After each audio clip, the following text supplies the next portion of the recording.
ஜெயபெருமாளும் சிவகாமியும் யாருன்னு பாத்தீங்கன்னா, Jayaperumal deputy கலெக்டரா retired ஆயிருக்காரு. சிவகாமி அவங்களும் வந்து ஒரு கவர்மெண்ட் பொசிஷன்ல டைரக்டரா வந்து ரிட்டையர்ட் ஆயிருக்காங்க.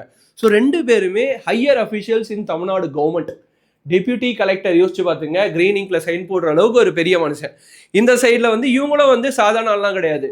ஸோ அவங்களோட பொண்ணு நிக்கிதா வந்து லெக்சரரா 2010லயே பிளேஸ் பண்ணிட்டு இருக்காங்க. ஒரு கவர்மெண்ட் ஆஃபீஸரா, கவர்மெண்ட் லெக்சரரா, ஓகேங்களா? ஸோ அவங்களோட ஒர்க்கும் நல்லா போயிட்டு இருக்கு. இதுக்கு நடுவில் வந்து இந்த இன்ஃப்ளூயன்ஸ் இருக்குதுல்ல, இந்த இன்ஃப்ளூயன்ஸை வச்சு நம்ம வந்து வேலை வாங்கி கொடுக்கலாம் அப்படின்ற மாதிரி யோசிச்சிருக்காங்களா, இல்லை உண்மையாலுமே மோசடி பண்ணுறதுக்காக ஏதாவது பண்ணியிருக்காங்களான்னு தெரியல. நிறைய பேர்கிட்ட காசு வாங்கியிருக்காங்க. என்னென்ன மாதிரி வேலைக்கு அப்படின்னு பார்த்தீங்கன்னா, சமையல் உதவியாளர், ஆசிரியர், லெக்சரர், விஏஓ, இந்த மாதிரி பலதரப்பட்ட வேலைகளுக்கு, கவர்மெண்ட் வேலைகளுக்காக ஒருத்தர்கிட்ட 9 லட்சம், ஒருத்தர்கிட்ட 80 லட்சம், 70 லட்சம், 12 லட்சம் அப்படின்னு சொல்லி பல பேர்கிட்ட வந்து வாங்கியிருக்காங்க.